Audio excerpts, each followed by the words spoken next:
আসসালামু আলাইকুম সম্মানিত দর্শক শ্রোতা, বর্তমান বাংলাদেশের ট্রেন্ডিং এ যে বিষয়টি রয়েছে সেটি হচ্ছে যে জুমার খুতবা আরবিতে নাকি বাংলাতে, এবং এই ব্যাপারটি নিয়ে বর্তমানে কিন্তু কামড়াকামড়ি চলছে খুবই। তো প্রথমে আমরা আলেম সমাজ থেকে এই সমস্যার সমাধান খুঁজবো এবং তারপরে এই ব্যাপারে কথা বলবো। না ভাই, জুমার খুতবা বাংলা দেওয়া হারাম, এত বড় কথা বলার কোনো সুযোগ নাই। কেউ বলেছেন কিনা আমি জানি না। আরব ওলামাদের অনেকে মাতৃভাষায় খুতবা দেওয়াটাকে উত্তম বলেন এবং মাতৃভাষার বাইরে অন্য ভাষায় আরবিতে খুতবা দেওয়ার ব্যাপারে অনুত্তম বলেন, কেউ সুন্নার খেলাফ বলেন, কিন্তু এটাকে হারাম কেউ বলার দুঃসাহস করেছেন বলে আমার জানা নাই। খুতবার মূল ইবাদত হলো ওয়াজ, অর্থাৎ মুক্তাদিদেরকে একটা বিষয় বুঝানো। জি, বুঝানো। ভাষাটা হলো উপকরণ। জি, এটা নিয়েই আলেমদের ভিতরে কিছু মতভেদ।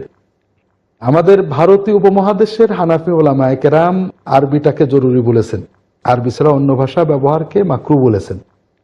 আবার আবু হানিফা রাহমাতুল্লাহ নিজে এবং তার ছাত্ররা এবং অন্যান্য তুরস্কের হানাফিরা, মিশরের হানাফি ওলামায়ে কেরাম, তারা মাতৃভাষার ব্যবহারকে বৈধ বলছেন। আসলে মাতৃভাষায় খুতবা দেয়া নাজায়েজ নয়।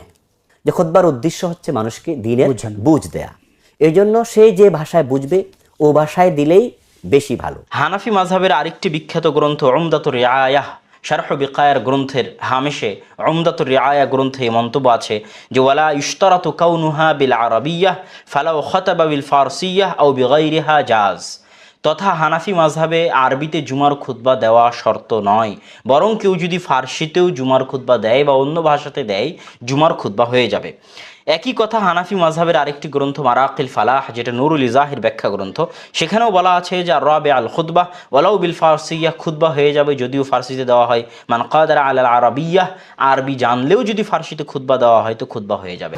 আপনারা খুতবা দিবেন কোন ভাষায়? বাংলা ভাষায়। তবে কোরআন হাদিসগুলি আরবিতে শোনাবেন।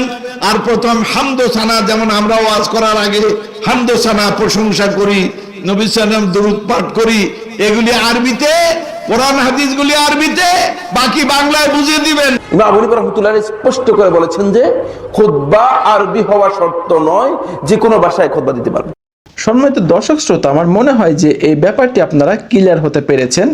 আসলে ব্যাপারটি হয়েছে এমন যে কোথাও যদি আরবিতে খুতবা দেওয়া হয় সেটিতে যেমন নিষেধাজ্ঞা নেই, তেমন কেউ যদি মাতৃভাষাতে খুতবা দিতে চায় সেখানেও কোনো রকম নিষেধাজ্ঞা জারি করা হয়নি। তো এই বিষয়টি নিয়ে যারা কামড়াকামড়ি করছিল, আমার মনে হয় এই ভিডিওতে তারা সমাধান পেয়ে গেছেন। তো সবার উদ্দেশ্যে আমার একটা কথাই থাকবে, সেটা হচ্ছে যে কোনো কিছু নিয়ে কামড়াকামড়ি করার আগে প্রথমে সেই বিষয়টি ভালোভাবে বোঝার চেষ্টা করবেন এবং তারপরে আলেম সমাজের সাহায্য নিয়ে সেই সমস্যার সমাধান করার চেষ্টা করবেন। তো যাই হোক সম্মানিত দর্শক শ্রোতা, এই ছিল আজকের ভিডিও। এতক্ষণ আমাদের সাথে থাকার জন্য সবাইকে অসংখ্য ধন্যবাদ। দেখা হবে পরবর্তী ভিডিওতে। সেই পর্যন্ত ভালো থাকবেন, সুস্থ থাকবেন, আমাদের সাথেই থাকবেন। খোদা হাফেজ।